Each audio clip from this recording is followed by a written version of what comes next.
तर काल आपण काय केले होते, मला वाटतं लाईनचे आपण सगळे फॉर्म्युले बघितले होते. जर लाईनचे फॉर्म्युले तुम्हाला व्यवस्थित समजले असतील तर आता आपण प्लेनकडे जाणार आहोत. तर प्लेनमध्ये नेमकं आहे काय काय आज बघत आहे. लाईनची कन्सेप्टमध्ये जर बघायला गेले तर आपल्याला काय काय गोष्टी माहिती आहेत. सम कसे आपण सॉल्व करत होतो ते पण आपण बघितलं होतं, किंवा फॉर्म्युले कसे जनरेट झाले ते पण बघितले होते. तर फॉर्म्युल्याचा जर लाईनमध्ये जर मी विचार केला, मी आधी लाईनची कन्सेप्ट सांगतो मी परत एकदा, आणि मग व्हेक्टरकडे येतो. कारण की लाईन आणि प्लेनमध्ये कन्सेप्ट तर बऱ्यापैकी सेम आहे. कारण की लाईनमध्ये जर बघायला गेलं तर लाईनमध्ये आपल्याला काय हवं होतं, एक आपल्याला पॉईंट हवा होता आणि त्याच्याचबरोबर त्याचा जो पॅरलल व्हेक्टर जो आहे तो आपल्याला हवा होता. सेम कन्सेप्ट आपल्याला इथं कशामध्ये यूज करायचे आहे, व्हेक्टर आपल्या प्लेनमध्ये यूज करायचे आहे. मात्र प्लेनमध्ये एवढंच असतं की जो आपल्या एक पॉईंट पाहिजेच आहे त्याच्यावर पॅरलल व्हेक्टर नसता, तिथं आपल्याला काय पाहिजे, इथे परपेंडिक्युलर व्हेक्टर पाहिजे. त्याला आपण जो नॉर्मल म्हणतो, प्लेनला जो नॉर्मल असेल, जो परपेंडिक्युलर व्हेक्टर असेल तो आपल्याला इथे फाइंड आउट करायचा आहे. आणि जर तुम्हाला भेटला तर तुम्ही इथं काय करू शकता, ह्या प्लेनचं टोटली आपण काय करू शकतो, इक्वेशन्स लिहू शकतो. आता इक्वेशन लिहिण्याच्या इथं मेथड्स भरपूर आहेत.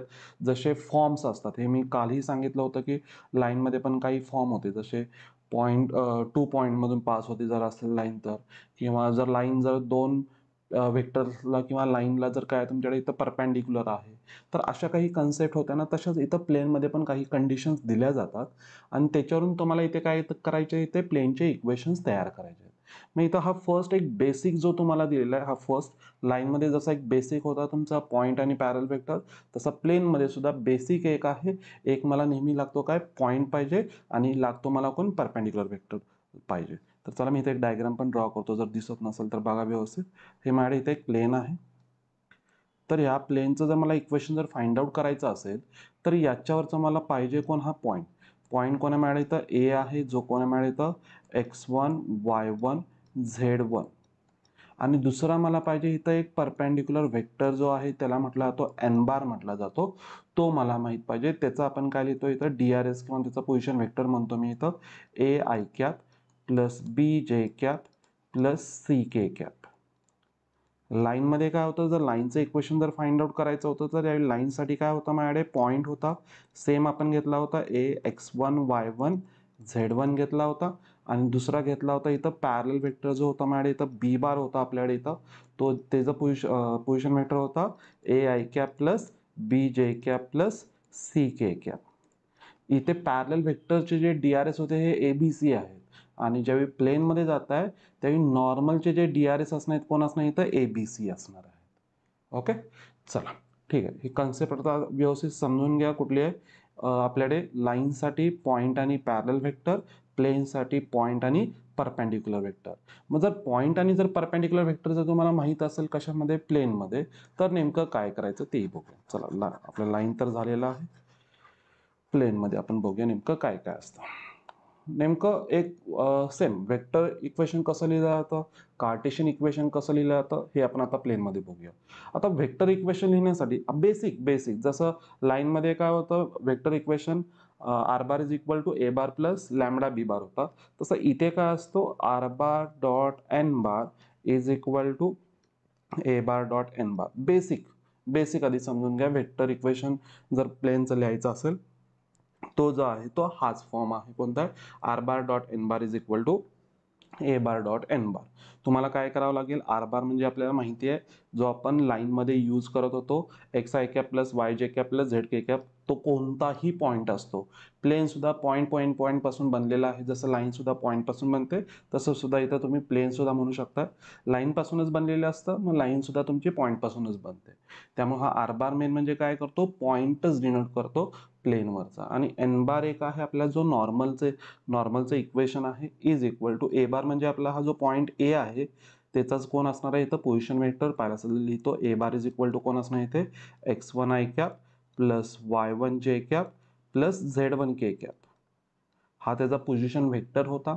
आणि इथं एन बार आहे, ह्या दोघांचा डॉट प्रोडक्ट तर घेऊ शकतो. डॉट प्रोडक्ट तर माहिती आहे आता, ह्या जर दोघांचा डॉट प्रोडक्ट ए बार आणि एन बारचं जर डॉट प्रोडक्ट बघायला गेला तर काय येईल, x1a plus y1b plus z1c.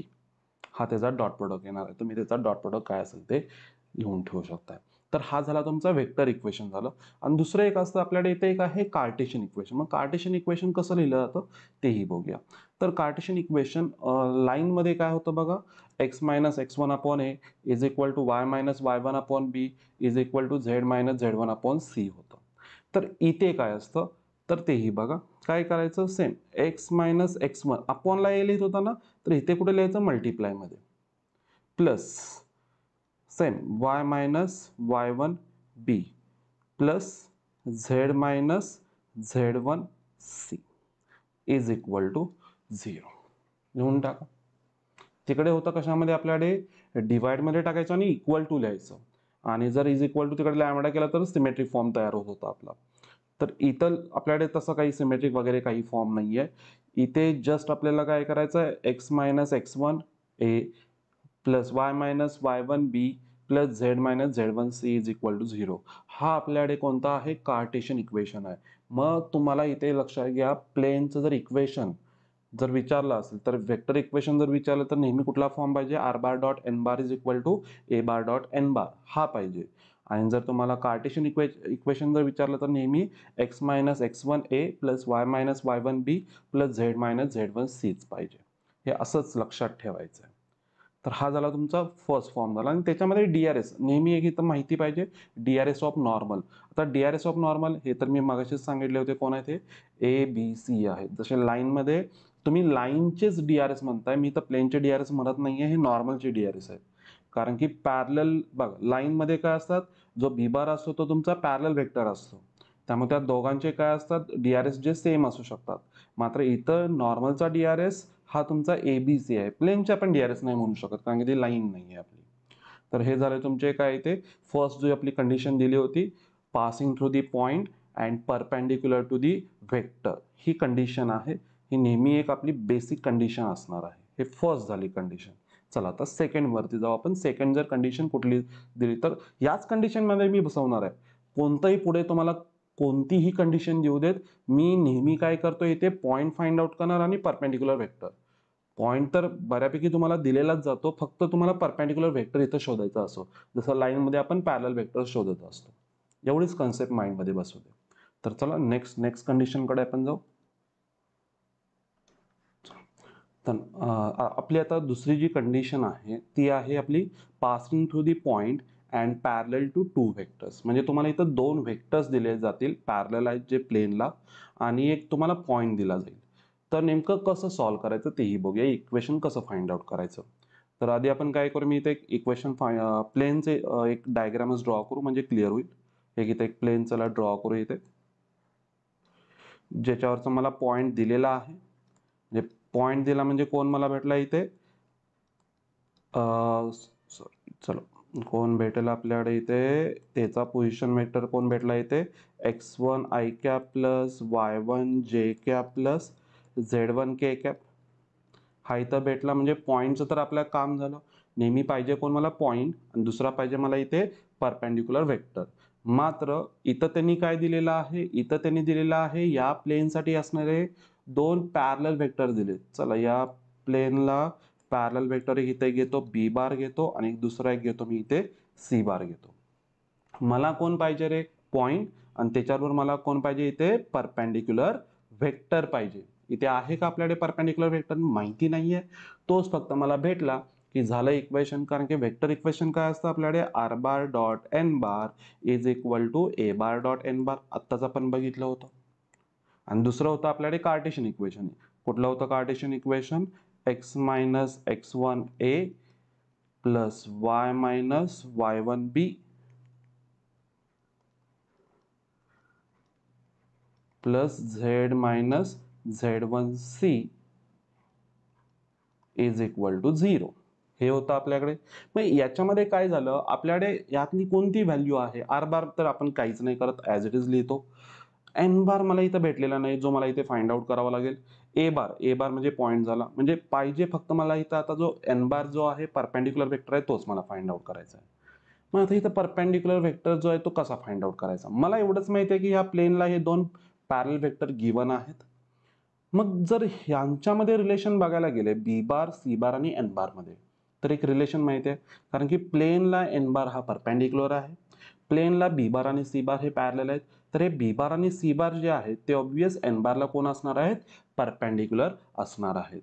मग बी बार आणि सी बारचा जो परपेंडिक्युलर वेक्टर असेल तोच आपला कोण असणार आहे इथे, एन बार असणार आहे. तर परपेंडिक्युलर वेक्टर फाइंड आउट करा बी बार आणि सी बारचा, तोच एन बार भेटेल. कसा फाइंड आउट करतो, दोघांचा क्रॉस प्रोडक्ट असतो. परपेंडिक्युलर वेक्टर नेहमी कसा फाइंड आउट केला जातो, क्रॉस प्रोडक्टने फाइंड आउट केला जातो. म्हणजे काय नाही तर बी बार क्रॉस सी बार.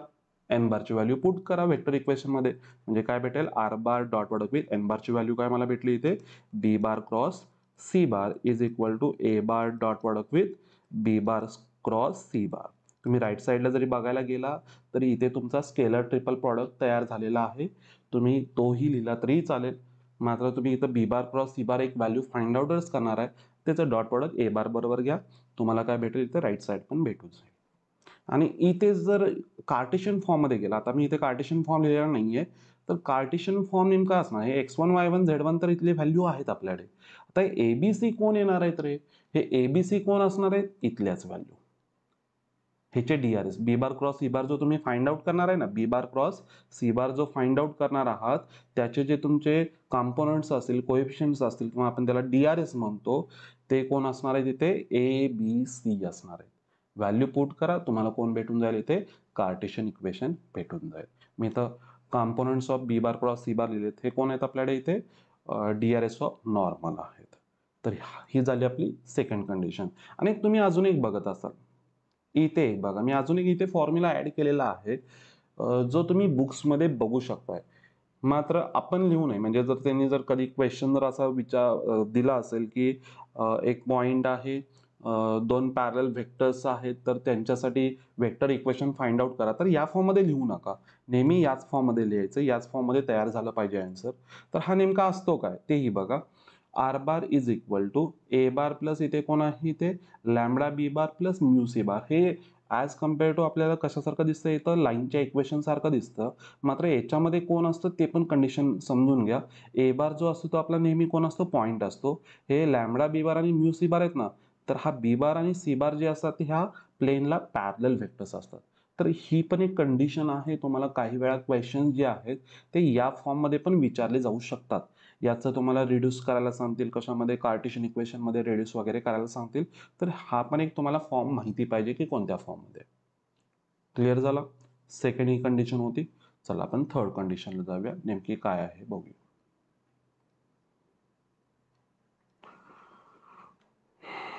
थर्ड कंडिशन, थ्री पॉइंट्स दिलेले आहेत.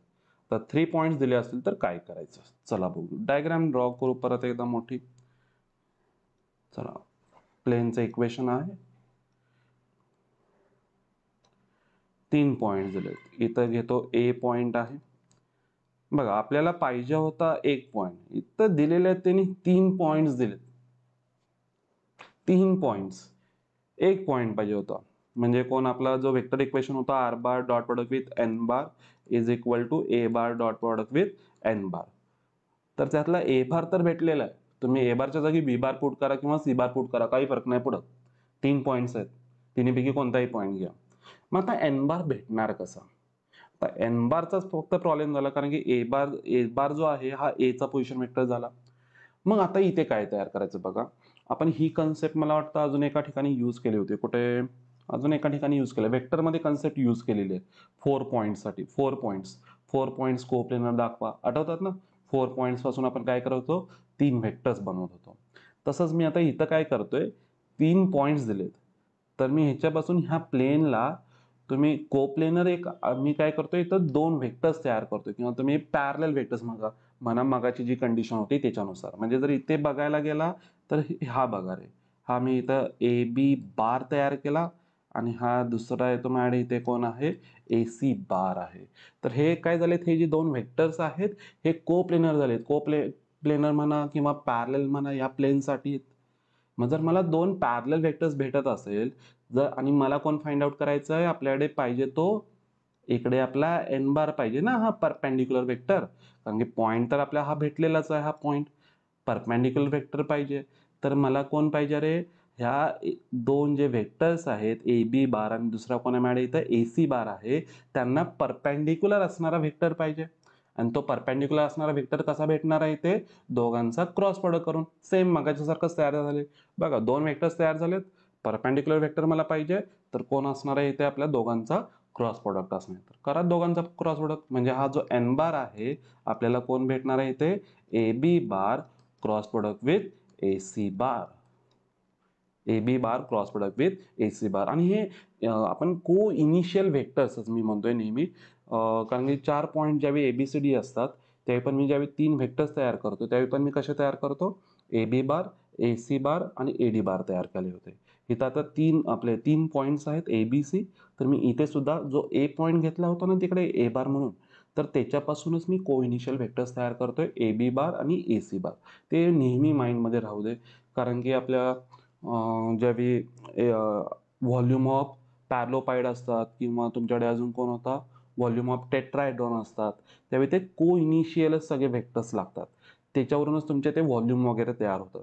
त्यामुळे नेहमी सगळीकडे एकच कन्सेप्ट राहू दे, याच्यासाठी सगळ्यात बेस्ट ऑप्शन आहे सगळीकडे को इनिशियल व्हेक्टर्सच तयार करा. 2 पॉईंट्स असेल तर को इनिशियल, म्हणजे किती असू देत पॉईंट्स, तर को इनिशियल व्हेक्टर्सच तयार करा. ही कन्सेप्ट सगळ्यात बेस्ट. ठीक आहे. तर इथं आपल्याला एन बारची व्हॅल्यू भेटलेली आहे, जस्ट पुट करा. तर R bar dot product with N bar कोण आहे मॅडम इथे, A B bar cross product with कोण होता आपल्याकडे इथे, A C bar is equal to A bar dot product with A B bar cross product with A C bar. झालं. आणि जर तुम्ही कार्टेशियनला इक्वेशनला पण गेला तर सेमच. आता कार्टेशियन इक्वेशनमध्ये तुमच्याकडे कोण होतं, हा जो ए आहे तुमचा कोण असणार आहे, x1 y1 z1 होता, बरोबर आहे ना. म्हणजे काय येईल तुमच्याकडे इथं x minus x1 a plus y minus y1 b plus z minus z1 c is equal to 0 असं होतं ना. तर ह्यातलं x1 y1 z1 तर भेटला, आणि हा जो a b आणि जो c असेल तो कोणाचा इथं कॉम्पोनंट्स किंवा DRS असणार आहेत, ते जो आपला एन बार आहे. एन बार म्हणजे आता मला इथं कोण भेटला आहे, A B bar cross product with A C bar जो भेटलेला आहे ना रे, त्याचाच तो आपल्याकडे इथे कोण असणार आहे, आपल्याकडे DRS असणार आहे. त्या जस्ट व्हॅल्यू पुट करा. मात्र तुमच्या बुकमध्ये पण, टेक्स्ट बुकमध्ये पण एक त्यांनी दिलेला आहे कार्टेशियन फॉर्म सुद्धा दिलेला आहे. हा तुम्ही डायरेक्ट इथून सुद्धा तयार करू शकताय, हा जो आहे. किंवा मी जर मला वेक्टर इक्वेशन कोणाचंही दिलं ना रे, कुठल्याही प्लेनचं जर मला वेक्टर इक्वेशन दिलं तर ते मी कार्टेशियन इक्वेशनमध्ये रिड्यूस सुद्धा करू शकतो. तर मी आधी सुद्धा सांगितलंय, लाईनमध्ये रिड्यूस करू शकताय कसं, आर बारच्या इथं तुम्ही काय टाका, x I cap plus Y J cap plus Z K cap टाका, आणि जस्ट तुम्ही सिम्प्लिफाय करत चला, तुम्हाला कोण भेटणार आहे, तो कार्टेशियन फॉर्मच भेटतो. ती कन्सेप्ट सुद्धा आहे इथे पण, तुमची ती कन्सेप्ट जी आहे ती लागू होऊ शकते. किंवा दुसरा पण एक ऑप्शन आहे. हे नेमकं झालंय कसं तयार, जरा बघू आपण. कार्टेशियन इक्वेशन ज्यांनी दिलेलं आहे डिटर्मिनंटच्या फॉर्ममध्ये, ते पण जरा बघूया नेमकं कसं तयार होतंय. तर चला, यातली आपल्याला गोष्ट कोणती नको असेल तर ती कट करून टाकू. चला, हे कट करून टाकतो सगळं, याचं आता काही काम नाही आहे. बघूया नेमकं कसं तयार होतंय, ते एक समजले पाहिजेत, कारण की कार्टेशियन इक्वेशन तिथे आपल्याकडे वेगळ्या फॉर्ममध्ये, डिटर्मिनंटच्या फॉर्ममध्ये कसा तयार झाला बघू. तर आता हेच इक्वेशन आहे ना, मी काय करतो, याला इकडे शिफ्ट करतो. म्हणजे कोण होणार आहे, R bar dot product with A B bar cross product with A C bar minus A bar dot product with A B bar cross product with A C bar असा तयार झाला आहे. आणि मग काय होणार, इथं दोघांच्या मधून मी काय करू शकतो, हा A B bar cross product with A C bar एकत्र घेऊ शकतो. म्हणजे कोण भेटणार मला इथे, आर बार मायनस ए बार जो आहे त्याचा डॉट प्रोडक्ट होणार बरोबर होईल इथे, A B bar cross product with A C bar common मी घेतला, इज इक्वल टू व्हॅल्यू काय भेटेल या साईडला, इकडे राहिली का राईट साईडची. आता इतर दोघांचा डॉट प्रोडक्ट आहे तर ती व्हॅल्यू स्केलरच भेटली पाहिजे, हे पण एक राहू दे तुमच्या माइंडमध्ये. ॲडिशन ऑफ टू व्हेक्टर्स हा व्हेक्टरच भेटला पाहिजे, सबट्रॅक्शन असेल त्यानंतर तुमचा डॉट प्रॉडक्ट असेल तरच तुमची स्केलर व्हॅल्यू भेटते, व्हेक्टर प्रॉडक्ट असेल तर व्हेक्टर तुम्हाला आन्सर भेटणार आहे. ज्यावेळी दोन व्हेक्टरची सबट्रॅक्शन जर 0 येत असेल तर फक्त 0 नाही लिहून चालत, 0 बार लिहावा लागतो, ते एक माइंडमध्ये राहू दे. ओके, तर चला आता याच्यामध्ये काय बघा, आर बार मायनस ए बार म्हणजे कोण आहे रे, हा ए बार म्हणजे मी जरासं लिहितोच, R bar minus A bar. R bar म्हणजे कोण होता माझ्याकडे, X I cap, R bar जो होता X I cap plus Y J cap plus Z K cap, आणि जो ए बार जो होता तो कोण होता आपल्याकडे इथे, x1 I cap plus y1 जे कॅप प्लस z1 के कॅप. हा जो होता. आता ही पण एक कन्सेप्ट बघायला गेली तर याच फॉर्ममध्ये बघा रे, A bar dot B bar cross C bar scalar ट्रिपलच्याच फॉर्ममध्ये दिसते. आणि जर स्केलर ट्रिपल प्रॉडक्टच्या जर फॉर्ममध्ये आहे तर मी काय लिहिणार आहे, डिटर्मिनंटच्याच फॉर्ममध्ये येणार आहे. तर डिटर्मिनंटच्याच फॉर्ममध्ये तयार करतो मी इथे. चला डिटर्मिनंटच्याच फॉर्ममध्ये इथे तयार होणार आहे, करून टाकू. मग आता पहिल्या रो मध्ये कोण येणार आहे, आर बार मायनस ए बार, हीच व्हॅल्यू आहे. X minus X one, y minus Y one, Z minus Z one, इथं तयार झालंय. लिहू शकता direct x minus X one, y minus Y one, Z minus Z one, तयार झालं. आता दुसरा जो आहे तुम्हाला ए बी बार पाहिजे. ए बी बारचा फॉर्म्युला काय आपल्याकडे, B bar minus A bar. B bar minus A बार म्हणजे तिथं तुमचे पॉईंट्स जे होते तिघे जण, पहिला होता A X one Y one Z one, B जो असणार आहे तुमचा X two Y two Z two, आणि सी जो असेल तुमचा X three Y three Z three असणार आहे. मग करा, ए बी बार म्हणजे तुमचा काय येणार, X two minus X one, Y two minus Y one, Z two minus Z one, आणि सेम ए सी बार तुमचा कोण येईल इथं, X three minus X one, Y three minus Y one, Z three minus Z one, लिहून टाका. म्हणजे इथे येईल X two minus X one, Y two minus Y one, Z two minus Z one, same X three minus X one, Y three minus Y one, Z three minus Z one is equal to 0. असं पण तयार झालेत. एकदा तुमच्या माइंडमध्ये बसणार हे फॉर्म्युले कसे तयार झालेत, तुम्ही कोणतंही कसंही सम विचारू देत, तुम्ही इझिली सम सॉल्व्ह करू शकता. माइंडमध्ये फक्त एकदा फॉर्म्युले बसवून ठेवा. तुमचा तो वेक्टर फॉर्म असू दे, कार्टेशियन फॉर्म असू दे, कसाही असू दे, तुम्हाला हे फॉर्म सगळे तयार झाले पाहिजेत. ठीक आहे. चला नेक्स्ट अजून एक क्लास दिलं होतं मी, DRs. DRs of normal. Obvious इथं नॉर्मल कोण तयार झालं होतं आपल्याकडे, A B bar cross product with A C bar. त्याचेच कॉम्पोनंट्स असणार आहेत, कोएफिशियंट्स असणार आहेत. चला नेक्स्ट. हां, नॉर्मल फॉर्म हा जरा डिफरंट आहे. नॉर्मल जो फॉर्म आहे तो हा फक्त एकदा व्यवस्थित समजून घ्यायचा आहे, कारण मी शेवटी तुम्हाला मी सगळे एकत्र करून दाखवणार आहे. सगळे ज्यावेळी एकत्र फॉर्म होतात एकमेकाला फॉर्म जे आहे ते कम्पेअर कसे होणार आहेत हे मी तुम्हाला सांगेन सुद्धा. त्यामुळे व्यवस्थित लक्ष द्या. हा जो आहे हा नॉर्मल फॉर्म टोटली डिफरंट आहे. काही वेळा तुम्हाला नॉर्मल फॉर्ममध्ये वगैरे इक्वेशन लिहायला सांगतात, तर नेमके काय असतात तेही बघूया. तर चला, नॉर्मल फॉर्म म्हणजे काय म्हटलंय, at a distance of A P units and having normal drawn from origin. म्हणजे जर बघायला गेला डायग्राम मी इथे जरा मोठीच ड्रॉ करतो, क्लिअर होईल. बघूया नेमके काय काय आहेत. एक्स ॲक्सिस इथे पाहिजे मला, वाय ॲक्सिस इथे, झेड ॲक्सिस आहे, हा ओरिजिन आहे, आणि प्लेन जे आहे ते इथे आहे माझ्याकडे. हे प्लेन आहे, आणि हा प्लेन वरती काय केलं, इथून काय केलेलं आहे, एक नॉर्मल ड्रॉ केलेली आहे ह्या प्लेन वरती. ठीक आहे. हा नॉर्मलचा जो इथला असेल तो फूट असेल प्लेनवरचा, ही नॉर्मल आहे. आता नेमकं काय पाहिजे बघा, ह्या नॉर्मलचं जे लेंथ आहे किंवा ह्या प्लेनचं जे ओरिजिन पासूनचं जे डिस्टन्स आहे ते इथं किती घेतलेलं आहे, टोटल पी घेतलेला आहे. आणि हा जो असेल तो माझ्याकडे आहे एन बार आहे, ओ एन बार लिहितो सुद्धा. एन बार जो आहे तो माझ्या इथं कोण आहे, ओ एन बार आहे. आणि ओ एनची जी लेंथ असेल म्हणजे मॉड्युलस ऑफ ओ एन बार म्हणू शकताय तुम्ही, की ते माझ्या इथं पी आहे.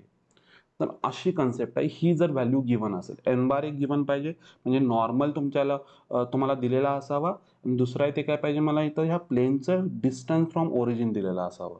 तर असं असेल तर नॉर्मल फॉर्ममध्ये व्हेक्टर इक्वेशन येतात, कार्टेशियन इक्वेशन येतात. आता व्हेक्टर इक्वेशन किंवा जस्ट तुम्हाला काही वेळा नॉर्मल फॉर्ममध्ये लिहायला सांगतात. तर जर नॉर्मल फॉर्म म्हटला तर तो कोणता असतो, R bar dot N cap is equal to P असणार आहे.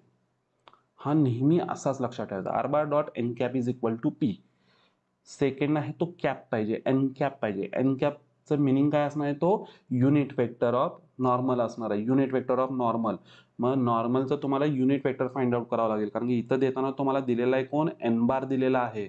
एन बारचा एन कॅप तयार करावा लागेल. तर एन कॅप कसा तयार होतो आपला, N bar divide by mod N bar असणार आहे.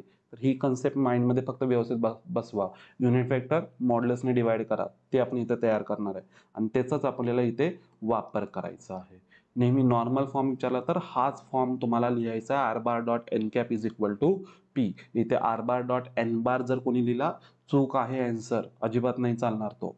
इथे एन कॅप असेल तरच ही व्हॅल्यू पी असते.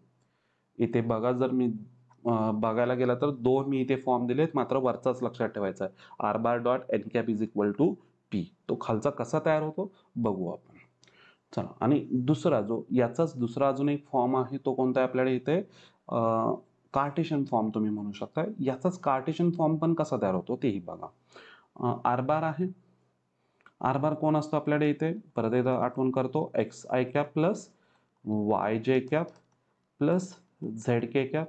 आणि एन कॅप म्हणजे कोण असणार आहे रे, एन कॅप म्हणतोय मी इथे. एन कॅप जो आहे तो एन कॅपचे जे आपले कॉम्पोनंट्स असतील, कोइफिशियंट्स असतील, ते कोण असणार आहेत रे, एलिमेंट असणार आहेत. एलिमेंट म्हणजे कोण असतात आपले, डायरेक्शन कोसाइन्स असतात. डायरेक्शन कोसाइन्स, मी डीआरएस म्हणत नाही, डायरेक्शन कोसाइन्स म्हणतो एक्झॅक्ट. कारण की युनिट वेक्टरचे जे कॉम्पोनंट्स किंवा कोइफिशियंट जे असतात त्यांना आपण काय म्हणतो, डीसीएस म्हणतो, डायरेक्शन कोसाइन्स म्हणतो. तर डायरेक्शन कोसाइन्स मग मी इथं घेताना काय घेतो, त्यांना L I cap plus M J cap plus N K cap असणार आहे. मग आता हे दोघांचा तुम्ही डॉट प्रोडक्ट जर बघायला गेला तर तो कोण येईल, L X plus M Y plus N Z, आणि राईट साईडला कोण आहे इथं माझ्याकडे, पी आहे. तर हा कोण तयार झाला इथं तुमच्याकडे, हा तो कार्टेशियन फॉर्म तयार झाला. किती इझी आहे बघा, कार्टेशियन फॉर्म तयार झाला इथे. आणि इथे मी अजून सुद्धा दिलेत, हे एलिमेंट जे असणार आहेत हे कोणाचे कंपोनंट्स आहेत किंवा डीआरएस आहेत आपले, जो आपला नॉर्मल आहे त्याचेच आहेत. प्लेनला जो परपेंडिक्युलर आहे त्याला आपण नॉर्मल म्हणतो, हाच नॉर्मल आहे, त्याचेच आहेत. तेही सोपं झालं. आणि दुसरा एक फॉर्म असतो, R bar dot N bar is equal to D. काही वेळा तुम्हाला क्वेश्चनच देताना काय करतात, हा एन बारच नसतो. म्हणजे तुम्हाला दिला जातो का R bar dot N bar is equal, इथं एन बार दिला ना रे, इकडे व्हॅल्यू जी येते ती वेगळीच असते नेहमी, ती पी नसतेच.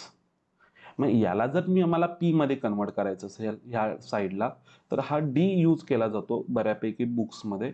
तर हा डी च्या ऐवजी मला इथं पी आणायचं आहे, आणि पी आणण्यासाठी मला इथं कोण पाहिजे, मग एन कॅप पाहिजे.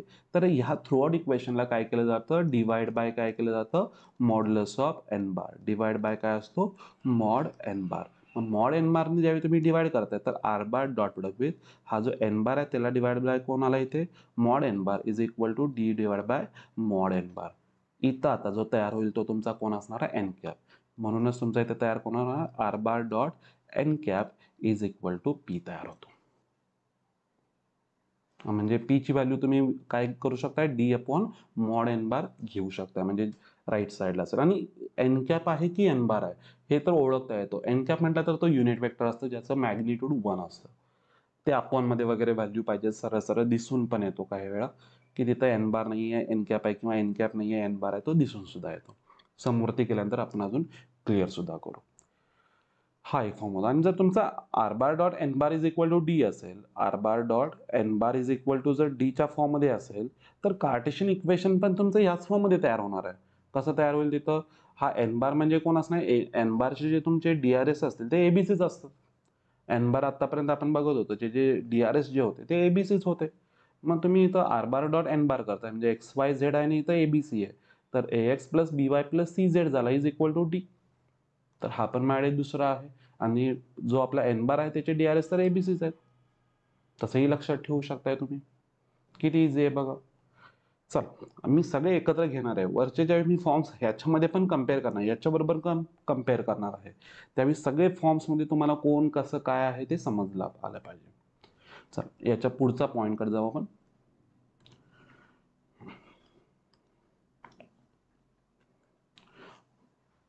नंबर 5 आहे इथं कंडिशन जी आहे, passing through the intersection of two planes. म्हणजे इथं तुम्हाला दोन प्लेनचं इक्वेशन दिलं असेल, तर हे सगळ्यात सोपं इथे. सगळ्यात सोपं बघा, दोन प्लेनचं इक्वेशन दिलं तर लक्षात कसं ठेवायचं. एक आहे तुमच्याकडे इथं आर बार डॉट आपलं काय असतं equation, R bar dot N bar is equal to A bar dot N bar. बरोबर आहे, या फॉर्म मध्ये दिला असेल.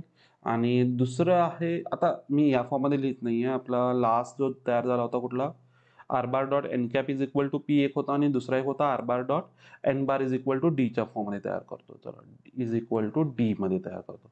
आता तुम्ही आता जर असं तुम्ही निरीक्षण जर केलं असतं तर मी इथे काय केलं होतं, ए बार डॉट एन बार लिहिलं होतं. तुम्ही ए बार डॉट एन बारची पण व्हॅल्यू डी म्हणू शकताय ना, बरोबर आहे.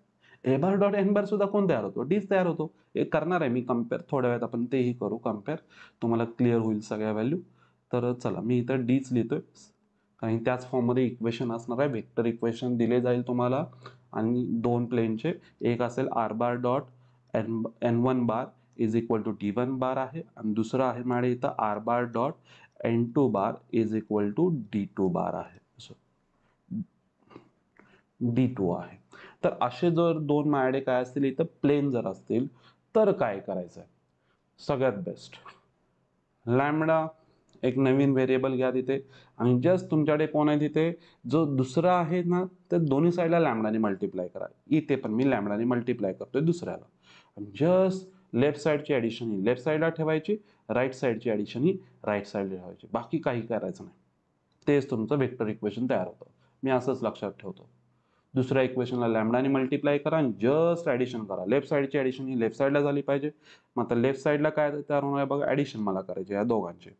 तर दोघांमध्ये आर बार तर कॉमन आहे, R bar dot product with आता एन वन आहे आणि इथं कोण आहे लॅमडा एन टू आहे आणि दोघांची ॲडिशन, तर काय येणार N one bar plus lambda N two bar तयार झाला इथे इज इक्वल टू, इकडे पण करा डी वन प्लस या लॅमडाने डी टू ला मल्टिप्लाय करायचं लॅमडा डी टू झालं, इक्वेशन तयार झालं. जरी तुम्हाला कोणत्या फॉर्ममध्ये दिलं, कार्टेशियन फॉर्ममध्ये दिलं तरी पण तसंच. कार्टेशियन फॉर्म पण तुमचा कुठला फॉर्म असणार आहे, A X plus B Y plus C Z plus D किंवा इज इक्वल टू डी म्हणतो. आता इथं डी वन घेतो आणि इथल्या पण व्हॅल्यू चेंज करतो, A one B one C one आणि दुसरा येतो मॅड इथं A two X plus B two Y plus C two Z is equal to D two. याला लॅमडाने मल्टिप्लाय करा, ॲडिशन करा, झालं तयार. हा पण ऑप्शन आहे तुमच्याकडे. पाहिजे असेल तर तुम्ही असंच लिहा, काय नाही ते A one X plus B one Y plus C one Z तुमच्या लेफ्ट साईडला प्लस लॅमडा इंटू कोण इथं ए टू एक्स वगैरे ते लिहा is equal to D one plus lambda D two, हे सुद्धा चालतं. किंवा दुसऱ्या साईडला शिफ्ट करा, मी इथं दुसऱ्या साईडला शिफ्ट करून लिहिलेला आहे. हा पण एक माझ्याकडे ऑप्शन आहे. इझी झालं इथे, सगळ्यात सोपा आहे. हा जो आहे हा बऱ्यापैकी क्वेश्चन विचारला जात नाहीये तुम्हाला याच्यावरती, मात्र माहीत असावं. फक्त काय करायचं, दुसरं जे इक्वेशन आहे त्याला लॅमडाने मल्टिप्लाय करा आणि जस्ट दोघांचे ॲडिशन करा, इझिली होऊन जाईल. चला नेक्स्टला जाऊ. मला वाटतं हा लास्ट इथली कंडिशन होती वेक्टर म्हणजे इक्वेशन फाइंड आउट करण्यासाठी प्लेनसाठी. तर नेक्स्ट आपण जाऊया इथं अँगल्स फाइंड आउट करणे. अँगल बिटवीन टू प्लेन्स आहेत, angle between line and plane आहे. याच्या आधी आपण काय काय बघितलं, वेक्टरमध्ये बघितलं होतं, दोन वेक्टर्स दिले असेल अँगल फाइंड आउट करणे. कॉस थिटाचा फॉर्म्युला यूज केला होता, A bar dot B bar divide by mod A bar mod B bar. हा कशामध्ये होता, वेक्टरमध्ये. दोन लाईन मधला आपण याच्या आधी बघितलं होतं. दोन लाईन मधला जो अँगल असतो तो कुठला होता, त्यांच्या दोन पॅरलल वेक्टर्स आहेत त्यांच्यामधला अँगल फाइंड आउट करा. म्हणजे फॉर्म्युला काय तयार झाला होता, cos theta is equal to B one bar dot product with B two bar divide by mod B one आणि मॉड बी टू असा तयार झाला होता. आता त्याच्या पुढे जाऊया.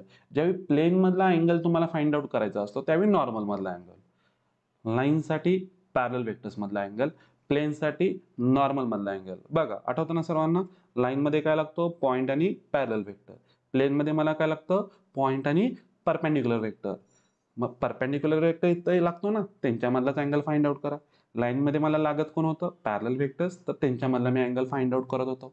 प्लेनमध्ये नॉर्मल मधला अँगल करा. काय तयार होईल मग इथे, cos theta is equal to तयार झालेला formula N one bar dot product with N two bar divide by mod N one bar mod N two बार.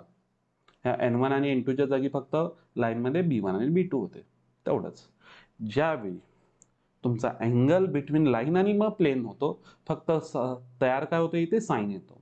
म्हणजे ज्यावेळी सेम असतात, म्हणजे सेम सेम माहिती आहे ना, कोण लाईन आणि लाईन असेल तर कॉसच थिटा असतो, प्लेन आणि प्लेन आहे तर कॉस थिटाच असतो. मात्र ज्यावेळी लाईन आणि प्लेन येतं त्यावेळी मात्र इथं अँगल कुठला चेंज होतो, साईन थिटा तयार होतो. तर sine theta is equal to काय येणार इथे मॉड्युलस हा अक्यूट अँगल आहे, इथं लिहिलेलं पण आहे acute angle between line and plane म्हणतोय मी इथे. तर तो कोणता येणार आहे इथे बी बार हा कशामधला आहे तुमचा लाईन मधला आणि एन बार जो आहे तुमचा कशामधला इथलं प्लेन मधला आहे. तर B bar dot N bar divide by mod B bar mod N bar. सगळीकडे अँगलचे फॉर्म्युले जे आहेत ते सेम आहे, फक्त कन्सेप्ट फक्त लाईन आणि प्लेन ज्यावेळी दोघे जण डिफरंट असतात त्याच वेळी मात्र इथं साइन थिटा येतो. अदरवाईज सगळीकडे आपण यूज काय करतो कॉस थिटाच यूज करतो.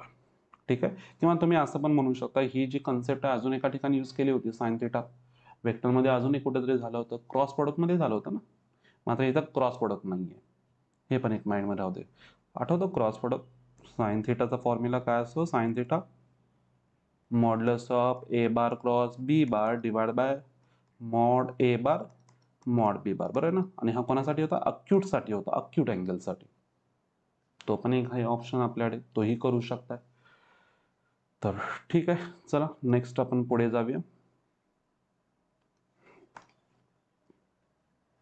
कोप्लेनॅरिटी ऑफ टू लाइन्स. हे कुठेतरी बघितल्यासारखं वाटतं आपल्याला.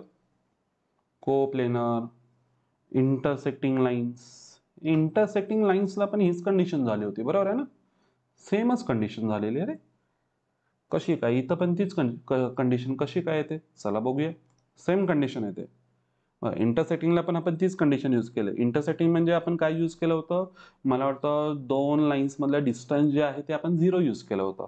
डिस्टन्स फॉर्म्युला आठवतं ना, distance between two skew lines काल दाखवला होता तुम्हाला मी. स्क्यू लाईन्स काय असतात त्यांच्यामधलं डिस्टन्स आठवतं. डिस्टन्स फॉर्म्युला काय झाला होता स्क्यू लाईन्स मधला, लिहितो सुद्धा मी इथं.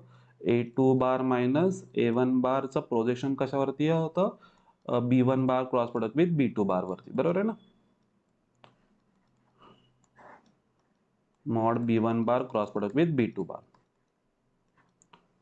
हा होता तो कशामधला होता दोन ज्या स्क्यू लाईन्स असतील त्यांच्यामधला डिस्टन्स होता. मग आता इथं आहेत इथे ज्यावेळी इंटरसेक्टिंग असेल त्यावेळी पण न्यूमरेटर तुमचा 0 येतोय आणि कोप्लेनर साठी पण तुमची न्यूमरेटर 0 येतोय. दोन्हीकडे कंडिशन त्याच आहेत. हा पण एक ऑप्शन तुम्ही लक्षात ठेवू शकता. दोन्हीकडे कंडिशन सेम आहे. आता तुम्ही म्हणा सर ही तुमची ही व्हॅल्यू जी आहे न्यूमरेटरची A2 बार मायनस A1 बार आणि dot product with B1 bar cross product with B2 बारची व्हॅल्यू 0 काय येते. तर ते पण मी पाहिजे असेल तर एक्सप्लेनेशन देतो. जर बघायला गेला नेमकं काय असतं कंडिशन बघा. एकाच प्लेनमध्ये दोन लाईन्स आणि जर को प्लेनर असेल तर कन्सेप्ट काय तयार होईल चला जरा एकदा बघूया. फक्त समजून घ्या, अदरवाईज तुम्ही फॉर्म्युले पार्ट करा. जस्ट मी फक्त हे लक्षात कसं ठेवतो जो आपला डिस्टन्स आहे ना रे, डिस्टन्सचा जो फॉर्म्युला होता दोन लाईन्स मधला स्क्यू लाईन्स मधलं न्यूमरेटरची व्हॅल्यू 0 येते कोप्लेनरसाठी असेल और इंटरसेक्टिंगसाठी असेल. एवढंच मी लक्षात ठेवलं होतं. इथे मी कसं लक्षात ठेवतोय की ही व्हॅल्यू 0 काय ते जर एक्सप्लेनेशन कोणाला हवं असेल तरच बघा, अदरवाईज स्किप करा इथे. तर बघा याच्यामध्ये काय आहे दोन लाईन्स आहेत मॅडम. ही एक लाईन चालू आहे R bar is equal to A bar plus lambda B bar आहे. मी इथं A1 बार म्हणतो आणि इथं लॅमडा B1 बार म्हणतो. आणि दुसरी एक लाईन चालू आहे मॅडम इथं R bar is equal to A2 bar plus lambda B2 bar आहे. आता ज्यावेळी माझ्याकडे इथे जर बघायला गेले तर टोटल मला 3 व्हेक्टर्स भेटता येतच. 3 व्हेक्टर्स मी इथं कसे तयार करू शकतो बघा. आणि जर 3 व्हेक्टर्स जर मला इथं कोप्लेनर जर असतील तर मी इथं काय करू शकतो त्या तिघांचा स्केलर ट्रिपल प्रोडक्ट 0 घेऊ शकतो. तर तीच कन्सेप्ट मी इथं यूज करतोय. 3 व्हेक्टर जर भेटले एकाच प्लेनवरचे तर मला ऑलरेडी 2 व्हेक्टर्स माहिती आहेत. कोण कोण आहेत B1 बार आहे B2 बार वरती जे आहेत हे याच्यावरतीच आहेत. कोण कोण आहेत मॅडम इथे B1 बार भेटला आणि कोण भेटला इथं B2 बार जो भेटला. आणि राहिला कोण मॅडम एक तिसरा वेक्टर जो आहे तो मला कुठून भेटतो बघा. इथला एक पॉइंट आहे जो A1 आहे A1 बार ज्याचा पोझिशन वेक्टर आहे आणि दुसरा जो आहे तो मॅडम A2 बार आहे. तर यांच्यावरचा हा पण मला एक भेटतो A2 बार मायनस A1 बार. हा पण एक मला वेक्टर भेटला. तर मला तिसरा वेक्टर भेटला इथं कोणता A2 बार मायनस A1 बार. झाले हे 3 वेक्टर्स जे आहेत हे कोप्लेनर आहेत आणि कोप्लेनर असेल तर या तिघांचा स्केलर ट्रिपल प्रोडक्ट काय असतो 0 असतो. म्हणजे कोण scalar triple product of A2 bar minus A1 बार त्यानंतर B1 बार आणि B2 बार यांचा स्केलर ट्रिपल प्रोडक्टची व्हॅल्यू काय ते 0. आता स्केलर ट्रिपल प्रोडक्ट म्हणजेच कोण असतो रे हीच value A2 bar minus A1 bar dot product with कोणाबरोबर असणार इथे B1 bar cross product with B2 बार, याची पण व्हॅल्यू 0 येते. हा पण एक ऑप्शन आहे तुमच्याकडे फक्त लक्षात ठेवण्यासाठी. हे फॉर्म्युले कसे तयार होतात एकदा लक्षात ठेवा रे. फॉर्म्युले फक्त पाठ केल्यानंतर विसरणार. त्यामुळे कसे तयार झाले ते एकदा लक्षात ठेवा, म्हणजे तुम्ही इझिली सम सॉल्व्ह करू शकता. ओके, चला नेक्स्ट आपण जाऊ. कोणता आहे फॉर्म्युला? लास्ट फॉर्म्युला आहे याच्यामधला, आणि मग आपण सगळे जे फॉर्म्स आहेत ना एकत्र करू आपण. खूप मजा येईल, मस्त मजा येते. सगळे फॉर्म एकत्र करायचे, एकमेकाला रिलेट करू. हा मी आता फक्त सांगतो कसा लक्षात ठेवायचा, एक्सप्लेनेशन एवढं नको आहे गरजेचं. काही जणांना हा फॉर्म्युला विसरतात, मी सुद्धा विसरत होतो. मात्र माझे सर आहेत, एक माझेच पार्टनर आहेत बिरेंद्र सर, त्यांनी मस्त आयडिया मला सांगितलं. चला बघूया नेमकी काय असते. मी कधी अशी लक्षात ठेवली नव्हती, मात्र चला. आपला नॉर्मल फॉर्म मला माहिती होता. कोणता होता रे? R bar dot N cap is equal to P A. बरोबर, हा आपल्याकडे नॉर्मल फॉर्म होता. तर मी काय करतो, हा पी येतो या साईडला घेऊन येतो, म्हणजे R bar dot N cap minus होईल ना, इथे minus P is equal to 0 झाला. फक्त काय करा, हा जो आर बार आहे ना त्याला alpha bar dot product with N cap minus P, आणि हाच होतो तुमचा कोण डिस्टन्सचा फॉर्म्युला तयार होतो. मी इथे उलटली, म्हणजे कसाही लिहा, मॉडचा शेवटी ही निगेटिव्ह जरी व्हॅल्यू आली तरी पण तुमची ही पॉझिटिव्ह होईल, असं पण करू शकता. हा सुद्धा ऑप्शन आहे. आर बारच्या जागी डायरेक्ट अल्फा बार फक्त करा. टेक्स्टबुकमध्ये तुमच्याकडे ए बार आहे, ते जरा बघू नका, जरा असे मी जरा ना ते अल्फा बार मी सगळीकडे सेम यूज केलाय. इथे अल्फा बारच मी काय घेतलाय, पॉईंट जो आउटसाइड आहे तो अल्फा बारच मी इथे कन्सिडर केलेला आहे. आपला जो लाईनमध्ये पण होता तो आउटसाइड जो पॉईंट होता तिथे पण मी अल्फा बारच कन्सिडर केलेला आहे. त्यामुळे सगळीकडे बघा, लाईनचं पण आठवतं ना, लाईनमध्ये पॉईंट जो होता इथे कोणता होता मॅडे, अल्फा बारच मी त्याचा पोझिशन वेक्टर घेतला होता. आणि ही कोण होती, R bar is equal to A bar plus lambda B bar, आठवतं ना.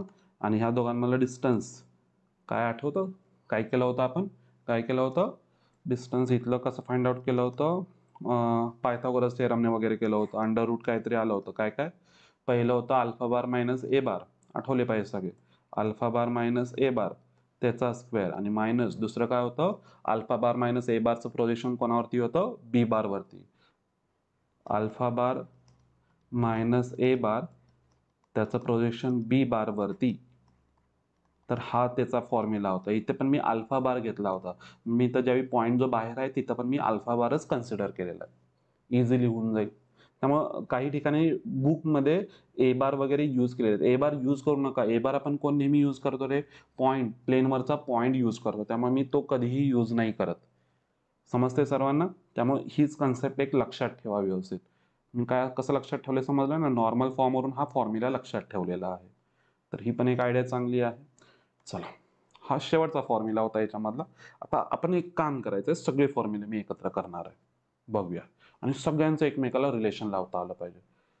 समोर सगळे ठेवलेले आहेत फॉर्म, ह्या सगळ्यांचं तुम्हाला एकमेकाला रिलेशन लावता आलं पाहिजे. DRS कोण आहेत, तुम्हाला डिस्टन्स जर प्लेन पासून जर पाहिजे, म्हणजे ओरिजिन पासून जर डिस्टन्स जर पाहिलं असेल तर ते कसं फाइंड आउट करायचं आहे, हे सगळे फॉर्मचं मिनिंग काय आहे, एकत्र आहेत हे सगळे फॉर्म्स.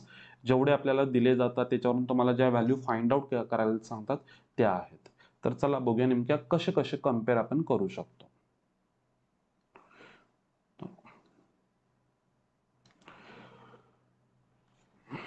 तर फर्स्ट हा आपल्याला एक बेसिकच आहेत, हे दोन्ही जे आहेत दोन्ही बेसिक आहेत, सर्वांना माहिती आहे. एन बार कोण आहे आपल्याकडे, एबीसीचा आहे, आणि ए बार जो आहे तो x1 y1 z1च आहे.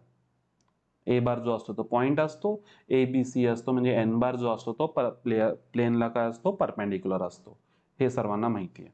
त्यानंतर या आता जर बघायला गेला ह्याच्यामध्ये, हा मी इथं तुम्हाला कार्टेशियन फॉर्म म्हणतो याला, आणि हा वरचा पण एक कार्टेशियन फॉर्मच आहे. दोन्ही कार्टेशियन फॉर्मच आहेत, काही फरक नाही. दोघांमध्ये काय आहे फक्त, जर AX आहे इथं AX पण तुमचा तयार होईल, AX प्लस BY पण होतो आणि CZ पण तयार होतो. मग हा D जर दोघांच्या मध्ये मी कम्पेअर करायला गेलं तर D कोण तयार होतोय, इथे कोण तयार होणार आहे रे, X1A किंवा AX1 हा BY1 आहे, आणि CZ1 हे मायनस असणार ना, ते ना दुसऱ्या साईडला शिफ्ट करा. म्हणजे जर राईट साईडला गेले तर राईट साईडला इथले कोण होणार येते, AX1 plus BY1 plus CZ1 म्हणजे ह्या D ची व्हॅल्यू सरळ सरळ कोण आहे तुमच्याकडे AX1 plus BY1 plus CZ1 आणि हा AX1 plus BY1 plus CZ1 हे वरती पण बघा रे हे X1 Y1 Z1 म्हणजे तुमचा कोण होता हा A बारच होता आणि N बार म्हणजे कोण होता ABC त्यांचं डॉट प्रोडक्टच आहे हे सरळ वरून तयार झालेत हे XYZ तर हा R बारच होतो एकमेकावरची सगळे सेमच आहेत बघा रे आणि तुम्ही म्हणा सर हा खाली पण आहे हा पण तुमचा कोण आहे रे हा पण कार्टेशियन फॉर्म आहे हे एलिमेंट का आलेत ज्यावेळी एलिमेंट येतात ऑब्विसली हा जो एलिमेंट जो आहे ना हे कोण असणार तर एनकॅपचे काय असणार इथे तुमचे DRS असणार किंवा आपण त्याला DCS म्हणतो सरळ सरळ ते आहेत आपल्याकडे आणि ह्या साईडला झालेला आहे तो P आहे मग आता या दोघांमध्ये रिलेशन जर बघायला गेला तर ABC दिलेला आहे आणि तुम्हाला एलिमेंट मध्ये तुम्हाला कन्वर्ट करायचं तर काय होईल AX plus BY plus CZ is equal to D आहे तर मला काय करावं लागेल प्रत्येकाला डिवाइड बाय कोण असेल इथे under root of A² plus B² plus C² होईल प्रत्येकाला सगळ्यालाच मी इथे डिवाइड करून टाकतो ओके सगळ्यालाच डिवाइड करा इकडे पण तुम्हाला under route A² plus B² plus C² ने डिवाइड करावं लागेल म्हणजे इकडची पण व्हॅल्यू P तयार होईल under route A² plus B² plus C² म्हणजे कोणतो आहे मॉड ऑफ N बारच आहे बघा सगळीकडे सेमच चालू आहे हा तर तुमचा नॉर्मल फॉर्मच आहे आता सांगितलं N कॅप P आहे N बार कोण आहे D आहे सगळीकडे तुम्ही करू शकताय आता जर चला रे जरा असं मी काय करतो एक काम करतो चला कोणता ह्यातला घेऊया जरा डिस्टन्स फाइंड आउट करू ओरिजिन पासूनचं ओरिजिन पासूनचं डिस्टन्स कशावरून फाइंड आउट करताय पहिलाच घेतो मी इथे कोण आहे मॅडम इथं R bar dot N bar is equal to A bar dot N bar मला ओरिजिन पासूनचं या प्लेनचं जे डिस्टन्स आहे ते मला फाइंड आउट करायचं तर कसं करता येईल तर मला माहिती आहे की R bar dot N cap is equal to जर P जर फॉर्म असेल हा जर फॉर्म असेल तर आणि तरच काय असणार आहे हे जे आहे हे काय असतं डिस्टन्स फ्रॉम ओरिजिन असतं डिस्टन्स फ्रॉम ओरिजिन असतं मग काय करावं लागेल आता इथे बघा ह्या N बारच्या जागी N कॅप तयार झाला पाहिजे होता मग N कॅप तयार होण्यासाठी मला याला कशाने डिवाइड करावं लागेल मॉड N बारने डिवाइड करावं लागेल तर थ्रू आउट इक्वेशनला मॉड N बारने डिवाइड करा म्हणजे ज्यावेळी हा मॉड N बारने डिवाइड करतो तर हा N कॅप मध्ये कन्वर्ट झाला म्हणजे ही जी व्हॅल्यू आहे ती कशामध्ये कन्वर्ट होणार आहे तुमची P मध्ये आणि हेच तुमचं डिस्टन्स तयार होईल आणि जर हे तर मी मगाशी पण दाखवलं होतं R bar dot N bar is equal to D असेल तर इथे पण तीच आहे आणि A bar dot N bar म्हणजे तुमचा D होता आता सांगितलं होतं एकमेकाला कम्पेअर करत हे नुसतं फिरत राहायचं मी अजून सांगतो हे तुम्ही जेवढं ह्याच्यामध्ये फिरताय ना हे कोपरा आणि कोपरा फिरून टाका हे सगळं आपले कोपरा काना कोपरा सगळं गल्ली बोळ सगळे माहिती पाहिजे तुम्हाला कुठेही फिरा हे 3D मध्ये लाईन प्लेन वेक्टर कुठेही फिरा कसंही फिरा इकडचं तिकडचं तुम्हाला कम्पेअर करता आले पाहिजे इझिली आणि एकदा समजलं ना ह्याच्यासारखं सोपं काही नाही मग कसाही सम विचारू द्या समजतंय त्यामुळे हे जे झालेले जे फॉर्म्युले आहेत ना एकदा व्यवस्थित बघा तुम्ही कुठलाही फॉर्म्युला कशाशी कम्पेअर करा तिकडनं फिरवा कुठूनही फिरा आन्सर भेटलं पाहिजे आपल्याला ठीक आहे चला नेक्स्ट लेक्चरमध्ये आपण याच्यावरचे सम सगळे सॉल्व्ह करू तर त्यावेळी भेटू अभ्यास चालू राहू दे तुमचा ठीक आहे बेस्ट लक